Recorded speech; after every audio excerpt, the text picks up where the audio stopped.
талайын қарқаралы, сенен бұлт менен қайғынбай тарқамады.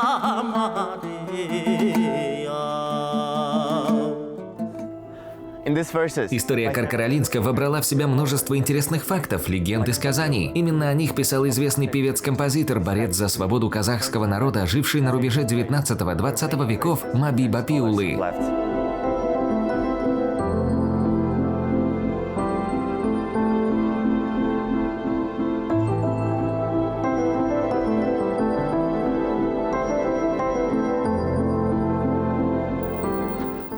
Сначала я расскажу вам об этом историческом здании, которое в народе называют «Синий дом», где останавливался сам Абай. Тогда здесь жил татарский купец по имени Халиолла Бекметов, которого в народе за его заслуги называли «Судья-примиритель». Он и построил этот великолепный дом из бревенчатых срубов еще в середине 19 века. Причем здание построили без единого гвоздя. Здесь предусмотрен просторный двор и большие комнаты. Этот дом всегда притягивал взгляды людей. Обратите внимание, в каждой комнате еще в те давние времена была установлена голландская печь, которая и сегодня способна удивлять. Секрет этой печи не раскрыт. Один строитель хотел разобраться в строении, но собрать снова печь не смог. Она изнутри облицована кирпичом, а снаружи листовым металлом. Тепло от этой печи держится до 2-3 дней, иногда даже до 1 недели. Некоторые могут подумать, что кто-то каждый день топит эту печь. Достаточно один раз растопить ее дровами или навозом, и тепло держится 2-3 дня. Говорят, что декоративные ставни на окнах тоже были невероятной красоты. Даже Мухтар Ауэзов упоминал это здание в романе-эпосе «Путь Абая». Там так и написано: Кунанбай в центре маленького городка останавливался в большом деревянном доме с голубой крышей. Бекметов жил в этом доме. Он поддерживал дружеские отношения с отцом Абая Кунанбаем. И с Алшинбаем тоже. Когда Кунанбай был здесь старшим султаном, он тоже останавливался в этом доме, когда приезжал в Каркаролинск по работе. В 1851 году, когда была открыта мечеть Кунанбай-Кажи, в этом доме подавали праздничный ужин. И еще тогда маленький 6-летний Абай впервые гостил в этом доме. С тех пор это здание так и называют – дом, где остановился Абай. Это здание входит в перечень сакральных мест Карагандинской области. В список вошли 13 исторических памятников, один из которых как раз дом с голубой крышей, где останавливался сам Абай.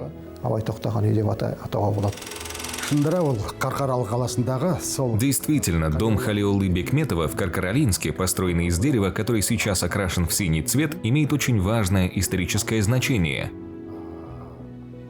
В 2019 году я лично посетил и осмотрел его. Там часто жил Абай.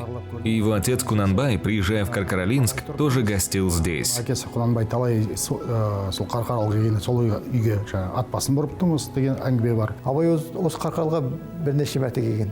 За Дильдой Абай тоже ехал через Каркаролинск, в Егынды-Булак.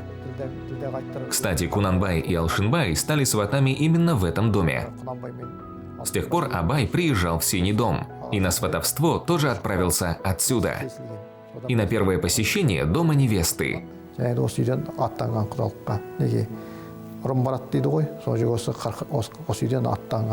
Синем доме жил и легендарный лидер партии Алаш, председатель первой казахской автономии Алихан Бөкейханов.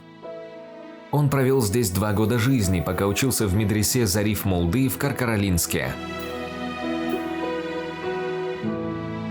Ақырында сол үйде тұрған кезінде Халиолла Бекметов. Я расскажу вам интересную деталь. Известный в то время купец Халиолла Бекметов хотел привлечь самого Алихана Бөкейханова к работе по хозяйству. Но гордый Алихан, прямой потомок ханской фамилии и один из последних правителей среднего жуза Бөкея, не собирался становиться мальчиком на побегушках у купца.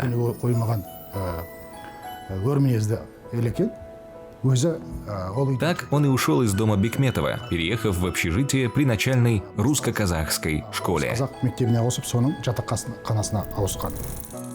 Эта история произошла между 1875 и 76 годами. А спустя четверть века в этом доме часто встречались знаменитые деятели Алаш-Орды – Ахмед Байтурсынов, Алимхан Ермеков, Жакип Акбаев и Раимжан Марсеков. Именно здесь они обсуждали судьбу земли, народа и всей страны. Именно в этом доме с голубой крышей в 1905 году была составлена известная Каркаролинская петиция против колонизаторской политики царской власти.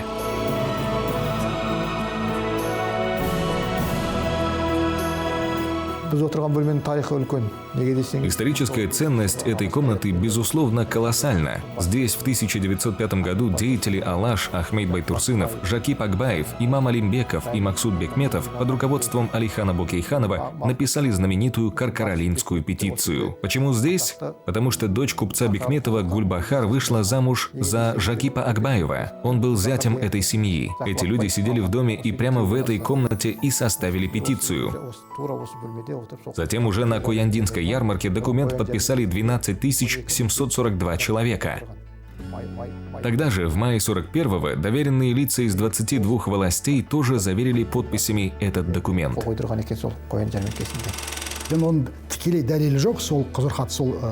Конечно, прямых доказательств нет. Вся информация передавалась из уст в уста.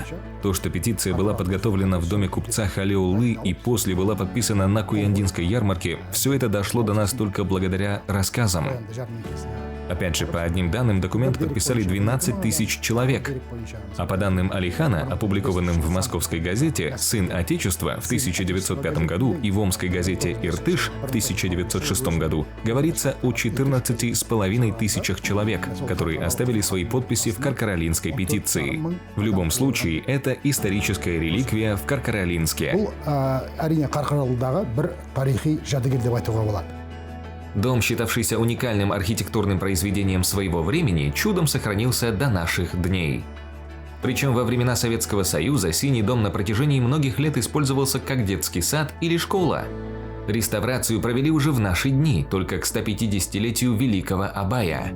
Тогда специалистов удивило состояние пола старинного строения.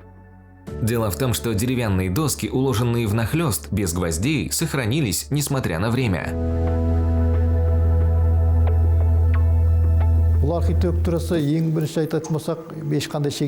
Если говорить об особенностях архитектуры, доски наложены внахлёст без каких-либо гвоздей. Все было построено мастерами. Из окон сохранились не все, только некоторые. Считается, что это 10-комнатный дом. У каждой дочери богатого купца Бекметова были свои комнаты. Ранее из-за изменений часть дома была снесена. Кроме того, было и 3 сарая. Там прибывшие гости оставляли обоз, скотину и лошадей. Были сеновал и скотобойня. Прежде чем приехать в гости, семья Кунанбая всегда отправляла скот на убой и на продажу. После приезжали сами гости.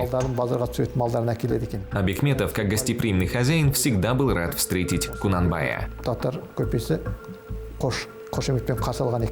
Синий дом отреставрировали по программе «Жибек-Жола», в рамках которой восстанавливаются ценные исторические здания. В 2002 провели реконструкцию и заменили кровлю здания. В 2018 строение снова отремонтировали. Хотели восстановить его изначальный облик. Только подвал дома Бекметова, где когда-то жил рабочий персонал, временно закрыли и не восстанавливали.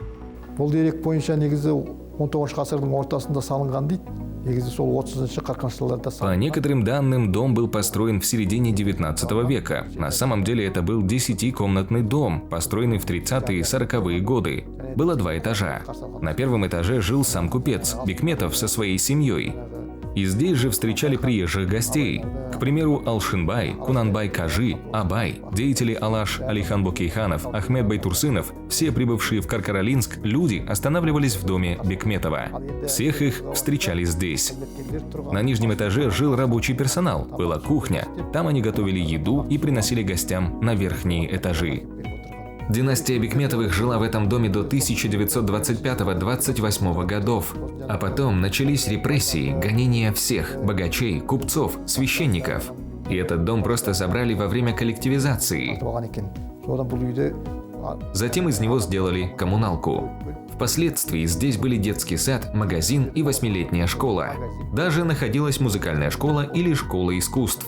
В настоящее время тут Каркаралинский районный отдел культуры и развития языков. Таңда Қарқаралы аудандық мәдениет және тілдерді дамыту бөлімі орналасқан.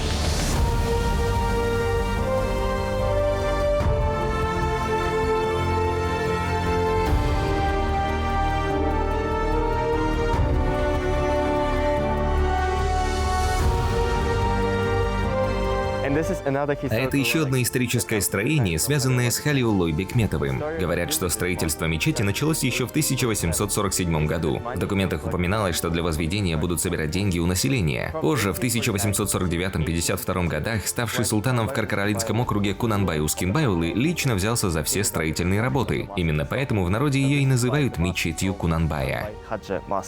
Негізі бұл жұмысты бастаған Ускинбай Кунанбай емес. На самом деле, работу над зданием начинал не султан Ускинбаев Кунанбай, а султан Таукин Кузбек. 49 жылдары не болған. Он был старшим султаном в 1844-1849 годах. Сол ол кісі хат жазғаннан кейін жаңағының жауабы келмей тұрып, ол кісі жұмысынан ауысады. Он же написал письмо царю. После этого, не дождавшись ответа, он уходит с должности. Позже за дело взялся Ускинбаев Кунанбай, который был избран старшим султаном. После избрания основной и первой его работой стало строительство мечети. При повторном осмотре документов, выданных на нее, территория строительства находилась в центре Каркаралинска, на месте нынешнего кинотеатра «Искра».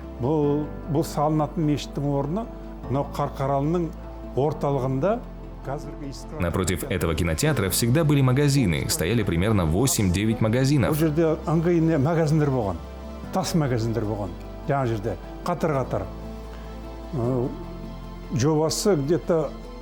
Считайте, это рынок, поэтому он снова пишет письмо царю. В нем он объясняет, что это место не подходит для строительства, мол, здесь идет торговля, а мечеть нужно строить в тихом месте. Так он и выбрал эту местность.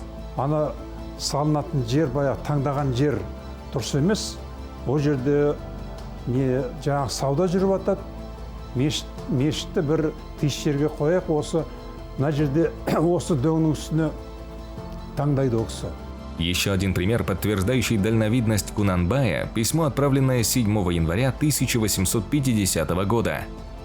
Он заявил, что вокруг мечети должно быть больше места.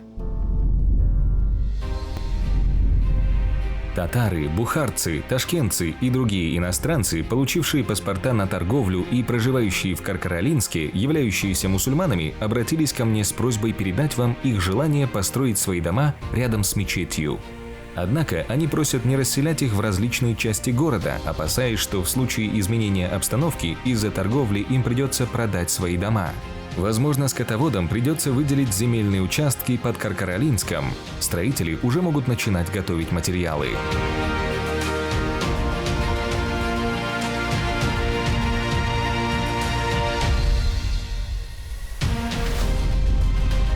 Қайтадан хат жазғаннан кейін ол кісі айтады баяғы, бұл жерде ешкім жоқ болса дағы. Когда он снова написал письмо, он подметил, несмотря на отсутствие поселенцев, казахи будут строить дома вокруг мечети.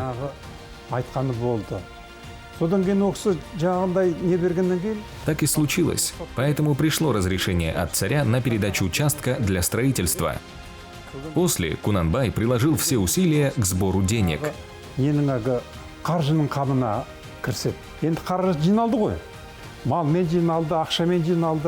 Средства на строительство были собраны. Для этого люди жертвовали накопления или скот. После сбора выяснилось, что среди местных казахов нет специалистов, которые смогут построить здание мечети. Поэтому он снова пишет письмо губернатору.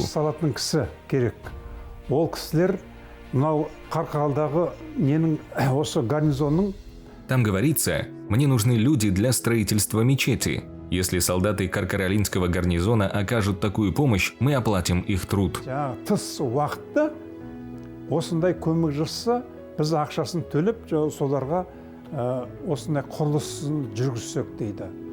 Мечеть построена из деревьев, растущих вокруг Каркаралы. Можно заметить, что форма здания специфична. Возможно, военные, которые и строили мечеть, решили оставить свой отпечаток как напоминание о себе. Мечеть Кунанбая Кажи сыграла ключевую роль в распространении ислама в Каркаралинском округе, послужив учебным центром для казахских детей. Естественно, Абай тоже посещал эту мечеть, возведенную его отцом Кунанбаем. Қарқаралыға келетін Туристы, приезжающие в Каркаралинск, первым делом посещают мечеть Кунанбая Кажи. Потом идут в дом, где он останавливался, потому что здесь есть персональная комната Абая. Некоторые при ее посещении даже читают Коран или проводят обряды. По сути, они приходят, потому что это дом, в котором останавливался великий поэт. Абай тоқтаған үй ретінде келеді бұл үйге. Мечеть строилась в 1849-1853 годах. Однако при советской власти здание осталось без присмотра. Из-за своей изношенности оно было на грани исчезновения. И только после обращения жителей района спустя 141 год после постройки была проведена долгожданная реконструкция. Мешіт жұмыс істеп кеткеннен кейін жаңағы 1900 В 1928 году мечеть перестала работать, ее закрыли, а здание потом конфисковали. мешіт жабылады дағы мешіт Снова мечеть открылась здесь только в 1991 году. мешіт негізі құлаған жоқ. Мешіттің жаңағы салған сол несі Само здание не рухнуло. Его стены не подвергались повторному подъему. жанын ғана алды, жан өзі не ғой ағы? Жан екі қабат қой. Жанындағы нелерін алды дағы Ремонтировали только с лицевой стороны. Реставрация была с внутренней и внешней части. өз бетімен құлаған жоқ. Мешіт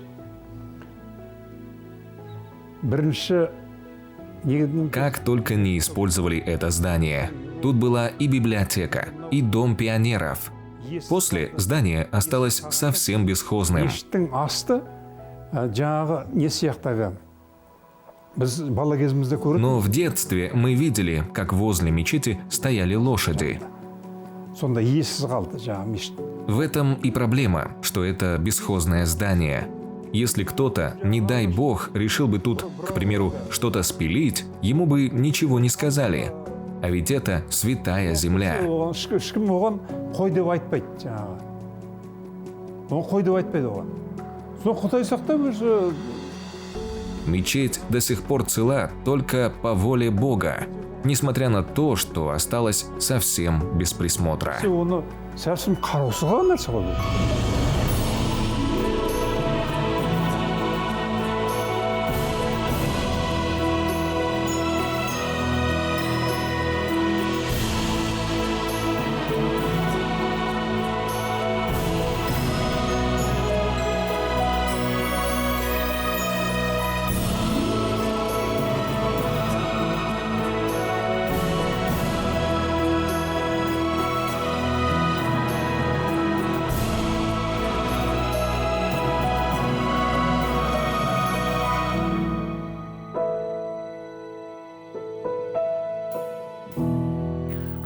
Нам остается лишь признать, что в этом священном месте заключена не только память об Абае Кунанбаеве, но и одна из важнейших страниц в истории Казахстана. Эти строения, являющиеся реликвиями, чудом сохранились до наших дней. И теперь каждый человек может не только лично прикоснуться к неотъемлемой части истории казахского народа, но и прочувствовать атмосферу того времени.